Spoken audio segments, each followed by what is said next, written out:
छतरपुर अखिल भारतीय ग्राहक पंचायत महाकोशल प्रांत छतरपुर इकाई द्वारा अधिकतम खुदरा मूल्य पर सीमा निर्धारित करने के लिए कानून बनाए जाने की मांग को लेकर जिला प्रशासन के माध्यम से केंद्र सरकार को ज्ञापन सौंपा गया। संगठन द्वारा जिलाधिकारी को दिए गए ज्ञापन में बताया गया कि अखिल भारतीय ग्राहक पंचायत पिछले 53 वर्षों से उपभोक्ता जागरूकता, संरक्षण एवं मार्गदर्शन के क्षेत्र में कार्य कर रही है। संगठन का कहना है कि वर्तमान समय में देश में एमआरपी से संबंधित स्पष्ट नीति एवं कानून नहीं होने के कारण उपभोक्ताओं का आर्थिक शोषण और परेशानियों का सामना करना पड़ रहा है। ज्ञापन में बताया गया है कि संगठन पिछले 2 वर्षों से पूरे देश में इस विषय को लेकर जागरूकता अभियान चला रहा है तथा केंद्र सरकार से एमआरपी नीति लागू करने की मांग की जा रही है।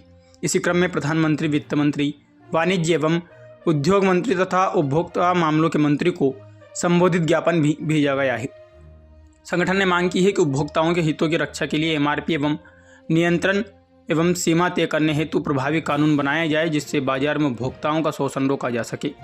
जिला सचिव छतरपुर ने प्रशासन से मांग करते हुए कहा कि उक्त ज्ञापन को संबंधित मंत्रालय तक पहुंचाकर आवश्यक कार्रवाई कराई जाए। राघव भास्कर के लिए छतरपुर से वीरेंद्र शुक्ला की रिपोर्ट। जी भैया, क्या नाम है आपका और आज ज्ञापन देने क्या उद्देश्य है ज्ञापन? सूरज देव राठौर नाम है मेरा और आज हम लोग अखिल भारतीय ग्राहक पंचायत की तरफ से शासन को एक आवेदन देने जा रहे हैं, जिसमें एमआरपी का जो रेट है वो निर्धारित करने का आवेदन है। कोई भी चीज़ अपन देखते हैं, कोई वस्तु कोई 20 की है या 50 की, उस पर एमआरपी मनवाने है, उसी के संबंध में आज हम लोगों ने आवेदन देने का कलेक्टर महोदय के यहाँ।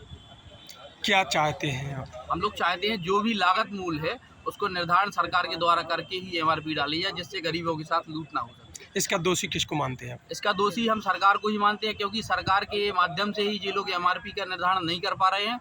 शासन जब तक उसको निर्धारित नहीं करेगा तब तक ये लोग अपने मनमाने ढंग से एमआरपी डालकर गरीबों से के साथ अत्याचार करते रहेंगे, उनसे मनमाने ढंग से रुपए वसूलते रहेंगे। यदि आपका ये नहीं माना गया, मांग नहीं मानी गई, तो आप अगला कदम क्या होगा? अभी तो खाली हमारा ज्ञापन है, इसके बाद हम लोग आंदोलन भी करेंगे और इसके बाद 25 तारीख को हम लोगों ने जंतर मंतर में आंदोलन करने का निर्णय ग्राहक पंचायत ने लिया है। वो पूरे भारत में चल रहा है। कौन सी 25 तारीख को? 25/5 को हम लोग संपूर्ण जंतर मंतर में आंदोलन करेंगे।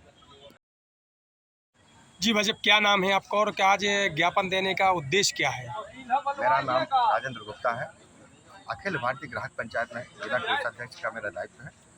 अखिल भारतीय ग्राहक पंचायत पिछले लगातार 2 वर्षों से एमआरपी के लिए लड़ाई लड़ रही है कि एमआरपी पर किसी भी प्रकार का कोई कानून नहीं है।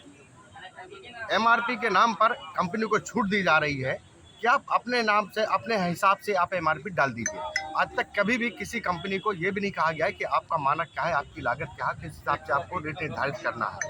कंपनी, बड़ी कंपनियां करती क्या है, अपने मनमानी रेट डालती हैं। पता चला 2 रुपये की कोई चीज़ है और उसमें 100 रुपये 200 रुपये प्रिंट डाल रहे हैं। खासतौर से अगर देखा जाए तो आपके मेडिकल लाइन में अगर आप देखें तो एक गरीब आदमी जब इलाज कराने जाता है तो वो दवाई के नाम पर इतना पैसा खर्च हो जाता है, उसका घर मकान तक बिक जाता है कि उसका मरीज बच ही जाएगा। दवाई इतनी महंगी है कि जब इलाज करा कर आदमी भी नहीं बचता और पैसे भी उसके चले जाते हैं।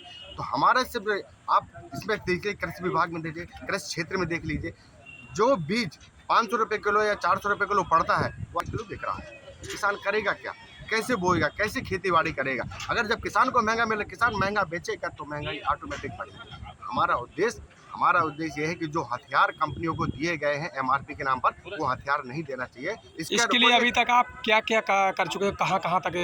कई जगह हम लोगों ने आवेदन दिया है, केंद्र सरकार को भी दिया है और राज्य सरकार को भी दिया है। और इसके अलावा आगामी 25 मई को जंतर मंतर पर हम एक बहुत बृहद आंदोलन करने जा रहे हैं और ज्ञापन देने जा रहे हैं माननीय प्रधानमंत्री के नाम पर, गृह मंत्री के नाम पर और वित्त मंत्री के नाम पर और उपभोक्ता फोरम के नाम। क्या मांग है आपकी? हमारी मांग है कि एमआरपी पर निर्धारित हो कि एमआरपी का रेट क्या होना चाहिए, किसी वस्तु का रेट क्या होना चाहिए। एक लागत के मानक के आधार पर उसका रेट तय होना चाहिए कि लागत क्या है, आपका जो डिस्ट्रीब्यूटर है उसका कमीशन क्या होगा, अन्य आपके जो ट्रांसपोर्टेशन है उसका आपका बिल क्या होगा। उसके बाद फिर एमआरपी तय की जाए, ना कि मनमाने रेट से अपनी एमआरपी तय की जाए। इसमें आप दोषी किसको मानते हैं? भारत सरकार को, सरकार की दोषी, क्योंकि उसके ऊपर कोई नियंत्रण ही नहीं है, कोई आयोग ही नहीं है। हम एक कानून चाहते हैं, एक आयोग चाहते हैं जो इसको एमआरपी को नियंत्रित करें।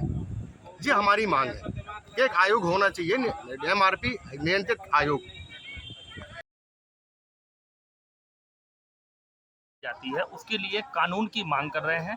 इससे हमारे गरीब जन खास तौर से मेडिकल क्षेत्र में जो दवाइयां हैं या मेडिकल उपकरण हैं, कृषि उपकरण हैं और खाद्य पदार्थ हैं, इन सभी में एमआरपी नामक हथियार के माध्यम से भयंकर तरीके से लूट करके गरीब जन का शोषण किया जा रहा है। आज उसी के लिए हम लोग ने माननीय प्रधानमंत्री महोदय, माननीय वित्त मंत्री महोदय, हमारे उद्योग मंत्री और उपभोक्ता मंत्रालय के मंत्री को माननीय कलेक्टर महोदय के माध्यम से एक ज्ञापन सौंपा है और आगामी 25 तारीख को जंतर मंतर दिल्ली में हम एक विशाल प्रदर्शन और मांग और जागरण कार्यक्रम करके सरकार से एमआरपी कानून की मांग करने जा रहे हैं। इसका दोषी किसे मानते हैं आप? इसका दोषी सबसे पहले तो हम और आप हैं कि हम अपने अधिकारों के प्रति सजग नहीं हैं। सबसे पहला काम हम जागेंगे और महंगी वसूली करेंगे, सरकार को इस बात के लिए मजबूर करेंगे कि बिना नियम के, बिना कानून के कोई प्रोडक्ट मनमानी एमआरपी कैसे छाप सकता है। इसका कोई नियम नहीं है आज तक।